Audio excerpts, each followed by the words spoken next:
Hi. Hi. Welcome back. It's episode 3, and it's May 30th, 2017. And welcome back to the Hipstrings podcast. I'm Nick. I'm Jill. And we're Hipstrings. So today we're going to talk a little bit about what we've been up to as far as crafty adventures. We're going to have a segment on knowledge is power, about working with handspun specifically to create sweaters. And then a little bit of what we're up to in the studio. Okay. So, we're up to Twisted and Loopy. yes. So I finally finished this massive marled magic, except the ends need to be woven in. That never counts. Yeah. This is going to be for Nick. Yes, that is very It's my first schlanket. and as you right? can see, it is a pretty long wingspan. I think we're outside of the camera Probably. And it's very nice and warm. So it is fingering held double. There's like 9 sections plus the I-cord border that never ends, which I thought it was funny. All the other sections, they list like how many stitches you have at the end and at the beginning and everything. But for the border, the instructions are just, pick up this many for this section, and then pick up this many for this section. Just keep going. And don't tell you a final count. So I actually did the math, and there's over 700 stitches that you have to pick up for that knitted I-cord.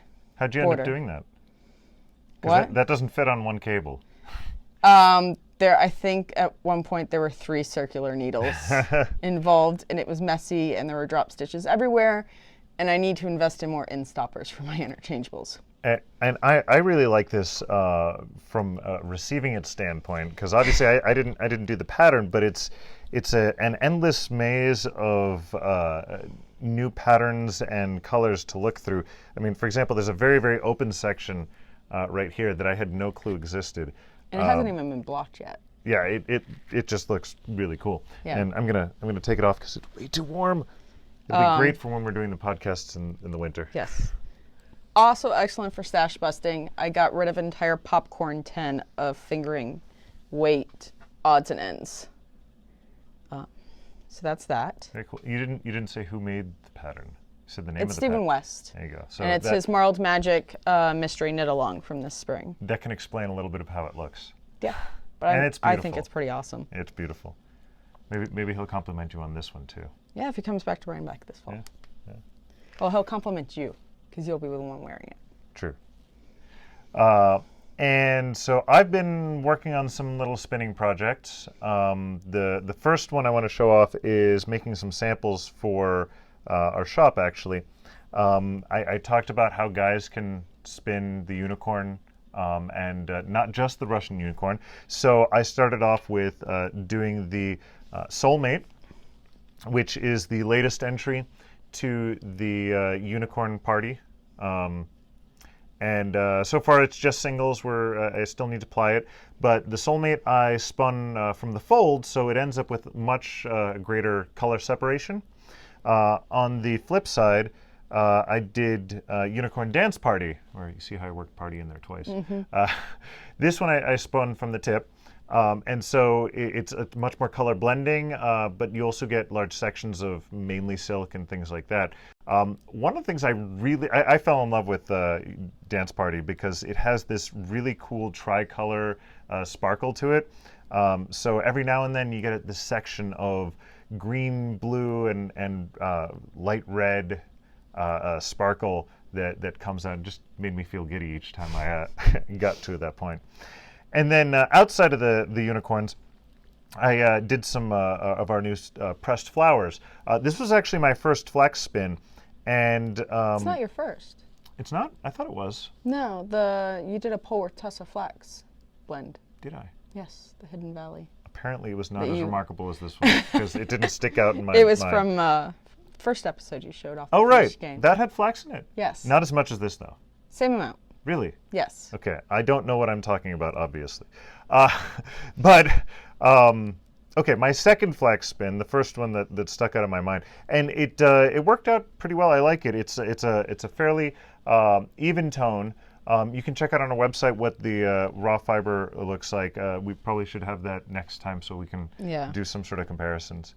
Do you want to go on to your next project? No, the next one flows into knowledge. Oh, okay. Power, Well, so then I will. it's the Nick party right now. I will pull out the other project that I'm working on, and this is some alpaca that I'm spinning, but it's I guess you do we still call it from the grease when it's It's alpaca? from the locks. From the locks. Okay. So I have my nice bag here of the locks to show off, and so it's this nice coffee brown color.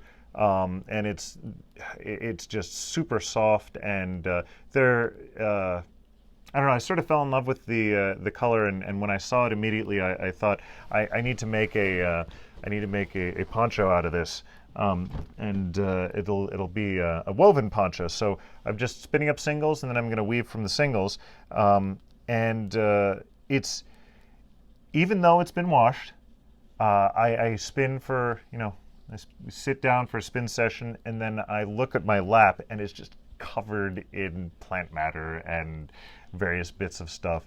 And alpaca like the dust. yeah, they like the dust. And then I feel like, oh, my hands, they're all greasy and soft. And then I remember, that's not lanolin.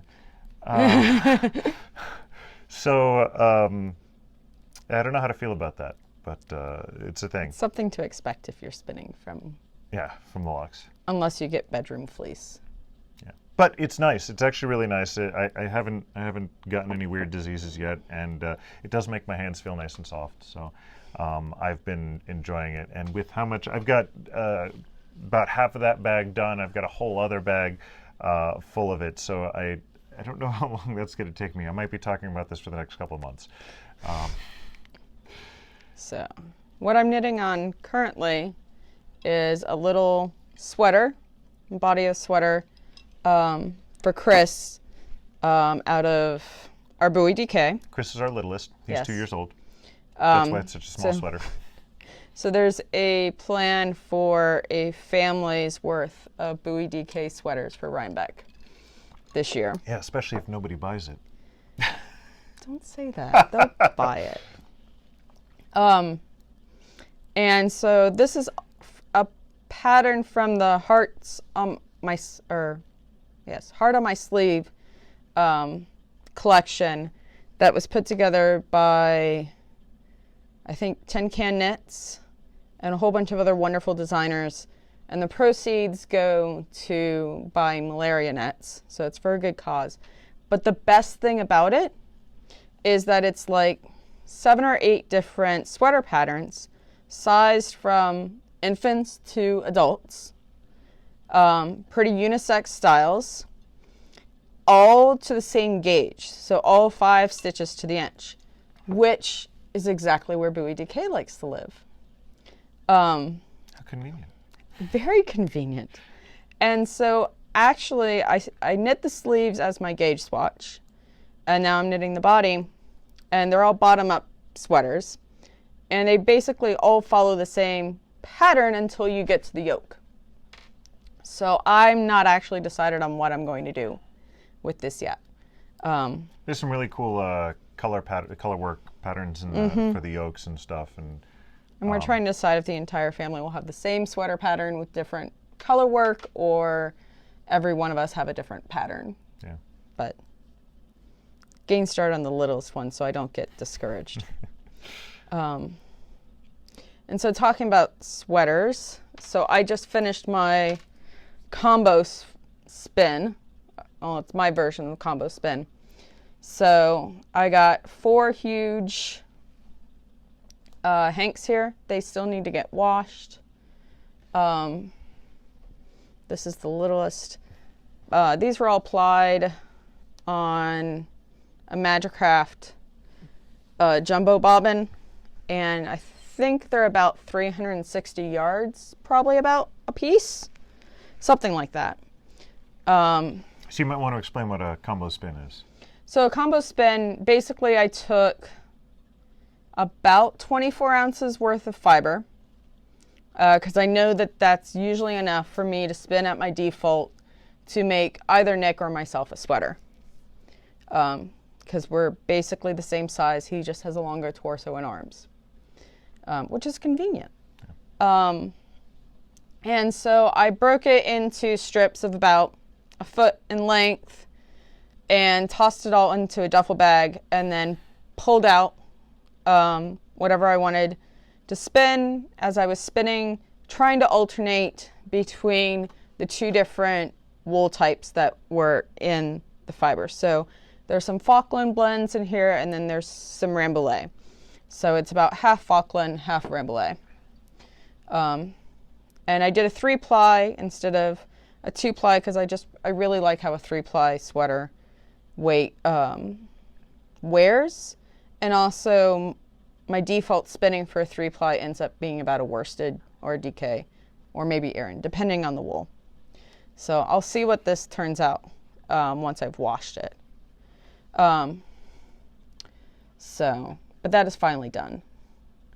And so I'll move into knowledge is power. So what's that for? So what's it for? So I know a lot of people buy like 4-ounce quantities of fiber and they think, okay, well, what can I just make with 4 ounces? And you end up making a lot of things that only require 4 ounces, and people have some anxiety about moving on to larger projects with handspun. And it's a shame. I really like large projects. I do them much more often than I do small projects. Well, it's really hard to know how much. I mean, that's one of the most common questions I get at the booth. When we're doing shows, is, well, if I want to make a sweater, if I want to make a scarf, or how much is this braid gonna make for me? Right, and some of that is you're going to get through experience and knowing and taking account of your yarn once you've made it and checking the weight of it. I forgot to put a control card on here. Checking the weight, checking your yardage, and kind of getting an idea for what people call grist, which is how many yards per pound you get. And that can kind of tell you like how dense your yarn is. You can kind of compare it to commercial yarns. If you tend to spin the same blends over or the same wool breeds over and over again, you'll find you tend to spin it a certain default. And you can get an idea. But I've actually never had a handspun project where I ran out. So that's never been a concern of mine. And that's how you end up with the combo spin, because you had all these little leftovers. Right. Well, this all started with, the combo spin is supposed to be like 6 different 4-ounce braids. I don't buy in 4-ounce braids. Yeah, we buy in kilograms. Well, that's for the shop. When I'm personally buying, I tend to buy in 8-ounce quantities because I know that 8 ounces will get me a good sized shawl that I like. It'll get me, And you like the schlankets. So. And I like schlankets, which are actually more like a pound or more. I know I can combine a couple 8 ounces together to make 24 ounces to get me a sweater. So I really like buying in 8-ounce quantities. I think it's the smart move. So if you ever find me in the shop or the studio or at a booth and you're like, how much should I buy? I will always tell you 8 ounces. And it's not just an upsell. No. I just think it's a good stashing quantity. So you've spun, whatever amount you need.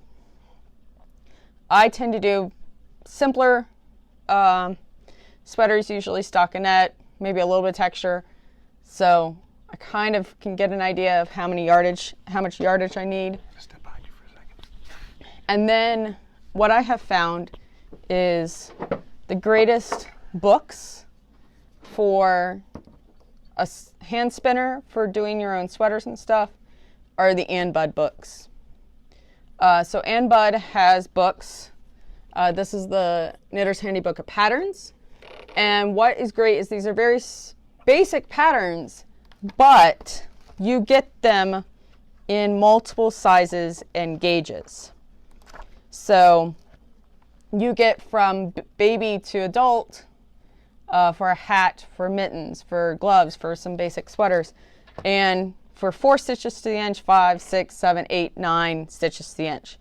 And she also gives you instructions what to do if you're in between 4 and 5 stitches to the inch. So basically, yes, you have to make a swatch, but you're going to be able to find a pattern that will work with the yarn that you've made. And you're not trying to fit your yarn to a commercial yarn that's been used in a knitting pattern. I really like her book of top-down sweaters because I like knitting top-down sweaters. This is what I've used to knit all of my kids' hand-spun sweaters. So both of the older kids have gotten hand-spun, hand-knit sweaters continuously. You have one here. So, I'll show this off. yes. So this is Adrian's latest, which needs to get cleaned and It is well cleaned loved. up. It's well loved. And so this is actually from Exploding TARDIS. Exploding TARDIS, which is the color blend that Adrian helped me design. He picked out the colors for it. This is Is that actually from a Exploding TARDIS commercial or pen. Exploding TARDIS 2? This is Exploding TARDIS 1. Okay. The new one has a little bit more white in it. And in this case, I did a swatch. I figure out my gauge, and I could match it up to a commercial pattern. And then here's another one. This is a sweater I just did for Nick, which is all Rambouillet. It's a 3-ply. This was also a mashup. 8 ounces of this, 8 ounces of that. And this is a Brooklyn tweed pattern, brownstone.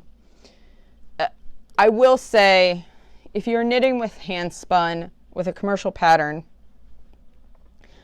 it is best to look for patterns that don't tell you to knit for a certain amount of rows. For stuff like length, it's better to do measurement, because I find that getting row gauge, even with commercial yarn, is hard to do. With hand spun, I never get row gauge. So if I follow, knit for so many rows, my lengths are always off. Well, that's also the fact that it's just impossible to count for that many rows. Maybe not impossible, but it gets to be a pain in the butt. Yeah. So you do need to be a little bit more cautious when you're knitting with hand spun or crocheting with hand spun. But don't be afraid. And if you are a little bit more cautious about it, I do occasionally have 4-ounce spins. I'll often do 4-ounce spins when I want to try out a new fiber blend. So this is the Polar Tussa flax that I carry in my shop and I hand dye. This is from the Nentis Plantarum spin-along with the Homestead Hobbyist. That's one of his colorways. And so I had this skein, and I didn't know what I'd do with it because I don't like small projects. And so I went and looked around and tried to find something that would go with it. And so I found a mill spun yarn that will coordinate with my hand spun. And what I did was I had already checked the wraps per inch of this yarn. And then when I was matching it to commercial, I was looking in the booth and matching the wraps per inch. And if I had infinite possibilities, I would also try to match ply structure, because that's going to give the best match. If you can match breeds or other characteristics, it's going to be even better. So I think I'm going to do the Radiate sweater by Joji Locatelli. So this is goes into a brioche yoke, and then this brown will be the body of the sweater. So that's an upcoming project. Which I will point out, you have the oxymoron of not liking small projects, but also being a product knitter instead of a process knitter. So it is not, it's not good for your mental stability there. No. I just need to do a better job of pacing myself with all the big projects, because so you what keep tends on to happen, finishing. so I keep on finishing and I have enough works in project. My current problem is that I tend to finish all of my big projects all at once. So I'll finish a big spin, like I did with the combo spin this week, at the same time that I'm finishing huge knitting projects, like the Marled Magic. Yeah. And then suddenly I'm without anything. So I picked this up because this I had cast on for knitting at the studio. But now I don't have studio knitting because this has come home. And I have a car project, but I need to finish that for your birthday, so. Yeah. You got to have a project everywhere you're gonna be bored. Yes. You don't have the couch project, do you? Yeah, you do. You're spinning. Yes. So Okay. that's a little bit about working with handspun for sweaters. And it's really, don't be afraid. I have a handspun buoy sweater that I knit the entire body of twice at least. And ripped out because my gauge swatch had lied to me. And it still lied to me, and I finished the sweater and it was way too big, and I'm tempted to rip it back and knit it smaller, because that's a lot of hand spun and it should not go to waste. Well, that's one of the benefits of knitting, right? It is completely reversible. There's people who go to Goodwill and buy sweaters just to get the yarn from it. So feel blessed that you have the ability to get your yarn that you've spun up and make it into something that works better.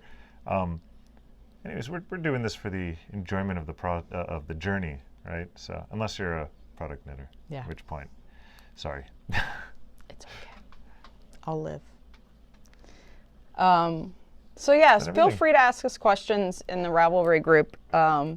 We definitely encourage people to tackle those larger projects with handspun. Yeah, and if there's anything that you want us to talk about in a future podcast, let us know on the Ravelry group or in the comments. We also are going to take this section, post it as a separate video, in case you guys just want to watch that.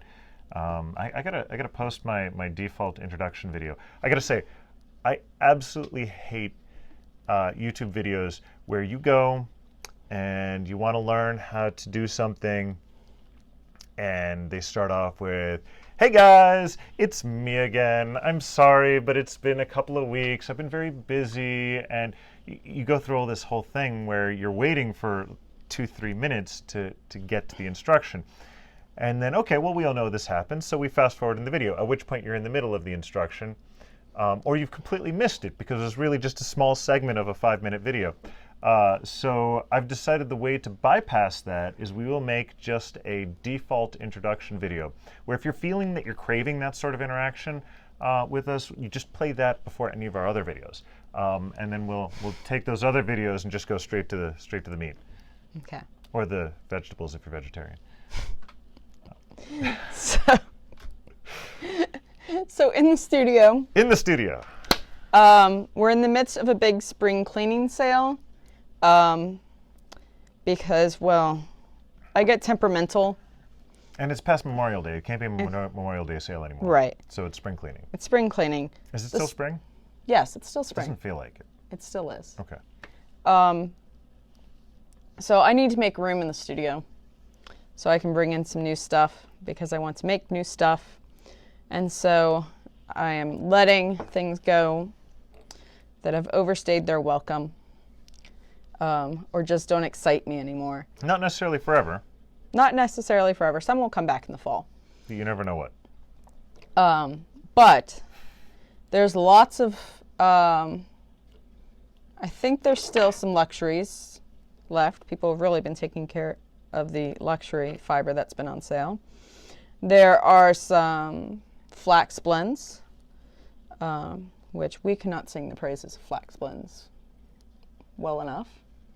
You worried me there for a second. Why can't we sing the praises of them? Oh, we can't sing them well enough. I got you. And then we're getting rid of our sock yarn base, and we're going to switch to a new yarn base. So that's on super clearance. That's our core sock. That's core sock. I still have some skeins that I need to photograph. So those will be going up soon. Do we still have marriage counseling left? No, there's people love that. There's an independent study, which is very close to marriage counseling. Okay. It doesn't have as much teal. It's more pink and purple. People love it more for the name than the actual. Yeah. There is Superwash Merino Cashmere Nylon DK because that is going to go away. We're just going to have more of the Superwash Merino. And then our Superfine Merino Yak Bulky is on sale because it's summer. And if you guys don't buy it, I am taking it home and making the squishiest blanket ever because I love it so. Don't buy it. So it's okay if the Superfine Merino Yak doesn't go because then I get to love on it. But you really, it's a nice yarn. So that's what's going on in the spring cleaning sale. That's going to go through this weekend. And then what's left will either find a new home with me or we'll find a new home in other things, in bats and wilt blend kits and that kind of stuff. So last chance, get it while it's there. And we also have a new process for ordering spindles. Yeah, so we've been trying our best to keep spindles in the shop for the last year, and it hasn't quite been working as well as I'd like because I really want you guys to have spindles when you want them and to get designs that you want. So what we're going to do is now at hipstrings.com, there will be a listing for each spindle size. So for Zephyr, Chinook, Squalls, Mistral, Scirocco's. It's all going to be our typical 9.5-inch length spindle shaft, and you will have a choice of what whirls we have in stock. So whirls that are etched and cut and ready to be shafted but haven't been made into a spindle yet. So that will give you a lot more selection. And then the spindles will be made to order. So a certain number of slots for each particular type will be open as I feel I can handle for production. And then your spindle will be sent to you as soon as it's ready, typically 1 to 2 weeks. So hopefully that gets more spindles into people's hands. We're also going to go with some different types of acrylic. So we're going to have the typical colors we've had in the past, but we're going to start ordering and experimenting with things like there's a pearlescent acrylic and things like that. So those won't be etched, but Right. they'll be specialty acrylics. Yeah. And so that'll just make it easier to have things that we can get made into spindles quickly. And then in the process, I always make multiple spindles of any design to make sure that one is successful. Any extras, so ready to ship spindles, will be listed at our Etsy site. And also, you can find them in our shop, at our booths, or at some of our many wholesale Yes. vendors around the country. But we will no longer be doing any custom orders. If there's a particular design that you'd like to see, let me know, and I'll put it in the queue for us to make in the laser, and then I can let you know when it's available. But it might be a much longer process if you want a particular design that isn't in the shop. But let me know, it'll eventually get there. So we essentially do customs, but it's a much longer process and, Yes. and much longer wait time. Yes. And then as far as in the actual studio, we have our regular craft night on Thursday night. And thank you to everybody who's been coming. I'm not going to say the names, but you should be able to see the names on your screen. And then this Saturday is our open studio for June. We'll be open from 10 a.m. to 5 p.m. And then keep track of our calendar on the website or our Facebook group. because as the summer goes by, we will be out of town or otherwise occupied for a couple weeks. And during that time, we won't have our craft nights. And also, the websites might be down for a little bit. In terms of ordering. And so, yeah. Yeah. I don't want to make you guys wait for your shipments. So. Oh, good. I think that's everything. Yep. There's new fibers in the shop, and I'm dyeing yarn. And so I'm trying to make weekly shop updates. Trying to do Friday nights. So. Thank you, everyone who's been watching the videos. I did realize I spoke incorrectly last time that there was no comments. There was comments on the first podcast, so thank you, everyone, for commenting. And thank you for watching. And thank you, those of you that have stayed to the end, because YouTube has all these great analytics. It seems like when we start talking about the shop, people tune out, most of them. But there's a reason to stay to the end. There's You always stay for the credits. Always to the very, very end. It's like a Marvel movie. Yeah. So, have fun. Keep spinning and knitting, crocheting and weaving and rug hooking. We forgot to talk about Waynesburg. We did forget to talk about Waynesburg. Waynesburg was awesome. Maybe we'll talk about that next time. Yeah. See you guys. Thanks. See you next time.